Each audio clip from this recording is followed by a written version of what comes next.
Now, going to the fall season, the Celtic people of the north used to believe that during the fall season their year began. And actually for the Celtics, their New Year's was November 1st. October 31st was the final day of the year for the Celtic people of the north. And that day was called the day of Samhain. And this individual, wal-iyadhu billah, was supposed to be their god of the spirits of the dead, of evil again. And according to their belief, the evil spirits would rise to the surface and would terrorize people on that evening. And on that evening, if you did something wrong to a person, they'd come back to get you on that night. So some people would put on a disguise, so you couldn't recognize them on October 31st on that evening, and then they would be safe. Also, they would burn fires. Now the only thing we find left of that is the jack-o'-lantern that they would put inside of their window made from the pumpkin. What actually happened in Europe is that the church moved All Saints' Day, a day for the saints. They moved it from May 13th to November 1st in 1834 AD. And so what they said was that the 31st night is All Hallows Evening. All Hallows Evening, which in America later became known as Halloween. Halloween. And they depict the forces of evil. What is happening now is that the children put on disguises. They dress as little devils, little witches, as goblins, vampires, anything evil, and they go out. And now with the new American way, they do trick-or-treat. And they come to your house asking for food.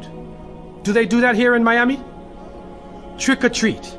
They knock on your door in their disguise. And some Muslims, thinking they want to be Americans, or they want to be Canadians, so they send their little children, and they're in little disguises. So what are you going to dress them as? A little angel? What are you going to be? How are you going to dress and go out there? And so the reality that we recognize is that, number one, this is the day of Samhain. And the Quran tells us, Inna shaytana lil insani aduwwun mubin, that the devil is an open enemy to humanity. There is no compromise with the devil. And so we don't play around and disguise ourselves as little devils, little shayateen. We do not disguise ourselves as this, because it is an open enemy to the people of monotheism. Also, there are a number of other aspects. What is happening now, as you may know in America, is that there is a new church coming about, which is called the Church of Satan. Wal-iyadhu billah. And in the 60s in San Francisco, the church was initiated. And right now in the American army, if you are Jewish and you die, they bring you a rabbi. If you're a Muslim, they'll bring you an imam. If you're Christian, they'll bring you a priest or a minister. If you're registered as part of the Church of Satan, they bring you a priest from the Church of Satan. A'udhu billahi minash shaitanir rajim. And he is performing these rites and rituals, calling on the devil to accept his initiate. And so this is growing in this society. And they actually did a couple movies. They did this Rosemary's Baby. Right? They also, The Exorcist. And a number of movies they did to frighten people with evil, that you will be so afraid of evil. And they show the priests as bumbling idiots, falling down over their feet, can't do anything, running away from the devil. And the devil is a businessman in his suits, and he has the power of lightning and everything. So even though the devil dies in the end, you end up being more afraid of the devil than anything else. That's part of the plot, to brainwash people to be afraid of the shaitan. The reality is that the Prophet ﷺ said that the upper hand is better than the lower hand. Al-yad al-ulya khayrun min al-yad al-sufla. That the upper hand is better than the lower hand. What that means is you should be the one who gives and don't beg. That we should not be begging. And so to send a Muslim child out to trick-or-treat is a demeaning, lowering thing. You ask them to beg people for food. Then they're dressed up as a way that they're not. Then when the candies and things come in the bag, how do you know what it is they actually gave you? Is it halal? Most of the candies today are made with gelatin, with glycerin. They're made with pork products. We had one person in our area, in the Boston area where I grew up, one person in our area, in our project, he used to sit back and he used to give everybody X-Lax. You know X-Lax? He'd give you chocolate and he puts X-Lax in the thing. And then he goes around and waits the next day to see everybody. So they can do anything to you, man. You have no control over the situation. You have no control. And what is also happening is that there are some evil, wicked-minded people who are attacking children on that night. I don't know about Miami, but in Canada now, they openly say on the television, do not send your children trick-or-treating by themselves. Do not go in darkened streets. Move as a group. Don't go to a house that you don't know the people on the inside. And there are literally groups of Satanists who are capturing children and they're performing a rite, sacrificing the child on that evening of Samhain, supposedly to get more spiritual power. It's happening right now.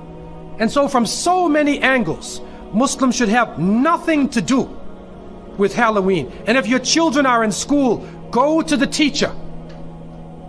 Go to the teacher and make it clear to the teacher, we do not involve our children in these ceremonies. Even the Jehovah's Witnesses will go to the teacher and tell them, take my child out of Halloween.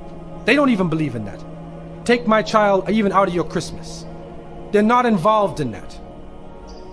What can happen during these occasions, if you want them to draw pictures of pumpkins or, fall plants, okay.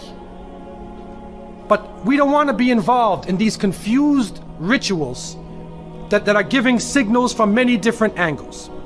And so, in conclusion, we recognize the fact that the present system of rituals and holidays in this country and in the Western countries is a confused hodgepodge of cultural rituals. And it is important for Muslims to have basira, that they should have the insight to look through affairs and do not just blindly follow the ways of the Christians and the Jews. The Prophet, peace be upon him, said, you will follow them. You will follow the people who came before you inch by inch, foot by foot. Even if they crawl into the hole of a lizard, you crawl inside there with them. And then they said, who are these people? Are they the Christians and the Jews? And the Prophet, peace be upon him, said, who else? And so it has come to pass. And you can't Islamicize these occasions. You can't use Arabic names and Islamic symbols to make it halal. We have to take a stand. And secondly, it is important for Muslims to cherish their own holidays. When the Eid al-Fitr comes, take the day off. There are some Muslims who go to work on Eid. They go to Eid prayer and they go to work.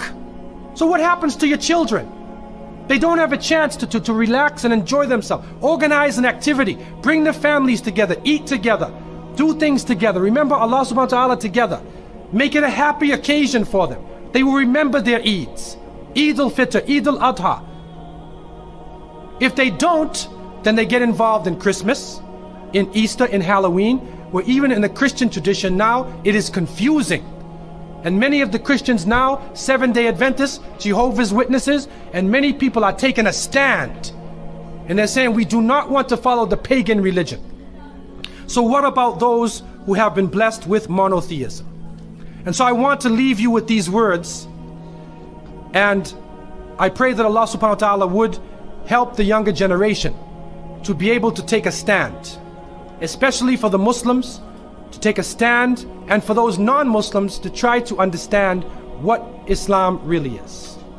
To try to understand that our society, what we are living in our society, our moral standards are being lowered to the point where if people of conscience do not take a stand, then we will be living in a state of confusion. In Canada, common law marriages are practiced more than regular marriages. In Quebec, in the French province of Canada, it has the second highest rate of common law marriages on earth is in Quebec. And they say these marriages only last at the most 5 years.